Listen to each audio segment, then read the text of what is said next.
In this video, I'm going to show you how to color in a vector image that is not closed off and what you can do. So I'm just going to delete this background, pull this image over here so I can kind of show what I'm talking about. With this image, you can't color it in because right up in here, this would need to be closed. So there's a couple of ways you could do that. You could select this image or select these nodes and then go in and pull these nodes different to make it lock in, and then you'd be able to fill it by combining it. But in this case, that's not going to really work, and it's a lot to do. So the fastest way to fill this in would be to do a trace. And I'm going to do that real quick. And it's a lot easier if you have a pen to do it with. I'm going to go here and I'm going to use a tool called the B-spline. And let's see where I want that ball to stop at, right about here. The ball, I'm going to fill this ball in right about here. So what I'm going to do, I'm just kind of making a little circle following around this original ball that I want to fill in. All the way around it. Now right here is going to be very, very important because since this image is see-through, you have to really, really get it perfect.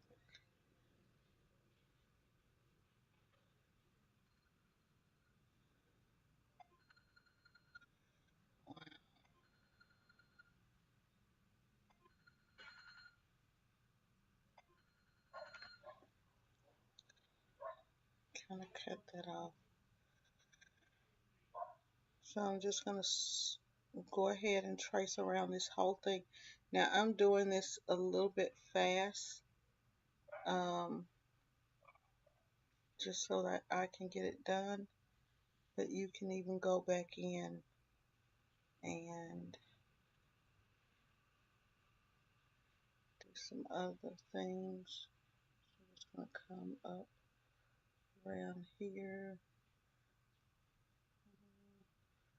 come on around, and keep coming around till I get to a point to where I want to close that off. Once I close that off, let me show you. So I've got this. Now I can fill that with any color that I want to. Put that back over there and push it up or whatever. And take that piece off of it. That's pretty good. From this point, you can still click on the shape tool and you can go in and you can pull these nodes to where you want them.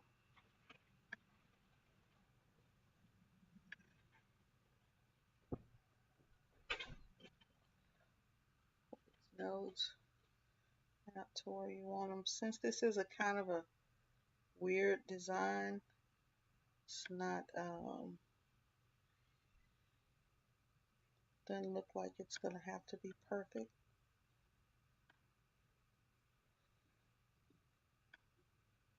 So just go in, just play with that till you get that how you wanted it to be.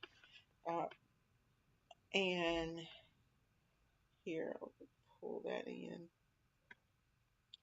pull that up a little bit. And I'm using a Pantone color palette, so for me, let me just go in here and just take this whole design, throw it over here on, select everything, and I'm just going to bring it back over here. So that's how you would fill in that ball. Now I could go in and I could do some different things to this ball. If I want to add a halftone pattern, give this ball some type of color effects. Let's go in here to this purple halftone. Let's see. I believe this ball was supposed to be green. So go here, and right here I can make this ball,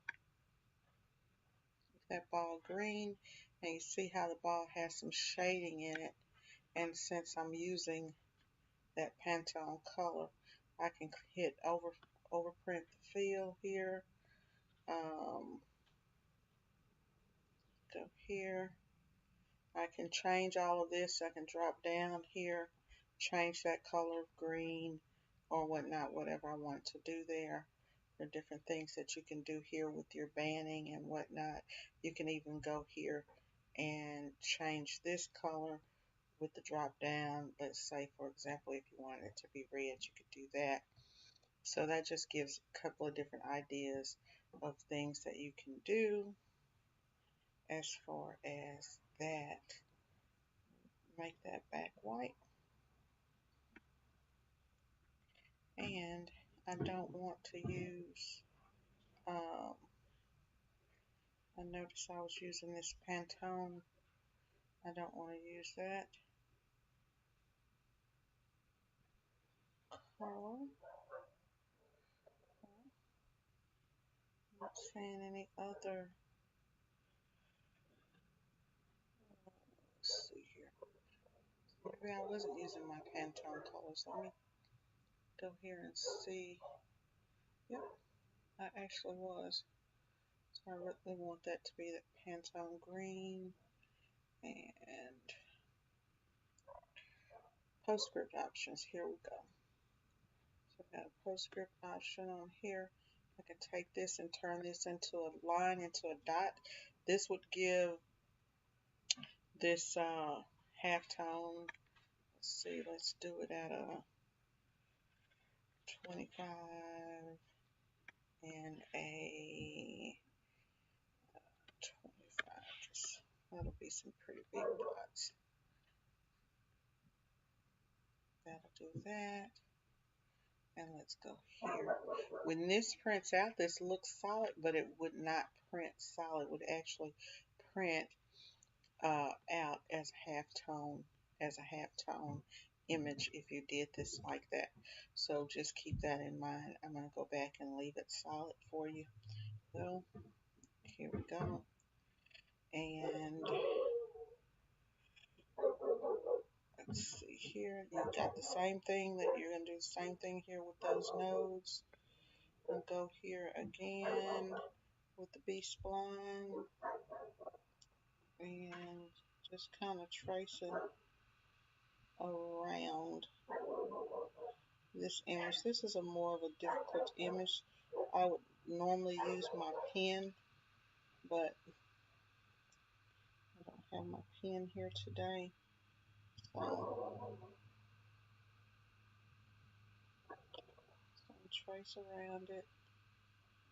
And notice I am off into the cap or into the head, and I'm doing that purposely. So I'm going to come here. That kind of gave me that roundness, and I can't remember what color. Maybe the cap was supposed to be green and this was supposed to be orange or yellow or whatever, but you can go in and make that what you want it to be, and you can just remove the outline and make that be none. I think I did. No, I didn't. Just take that off. That could be none. You can go in, now that you know how to do it, you can go in and kind of clean that up a little bit. Pull that and bring that there. And I pulled it a little bit too much, so take that back. I could always go here, click on the shape, go in and pull this stuff in. Normally, if your design has is closed, you don't have to do this. But since this one is not, you kind of do. You could also take your brush tool, which is over here, and you could just kind of brush that in and on this design. That would be another way to do that. And I think as far as this stuff down here, I don't really remember what you said you wanted with this, but with this stuff down here, you're just going to click on it and just change the colors of the splats to whatever color splats that you wanted those to be. And I think that was green too, so let's change those all into green.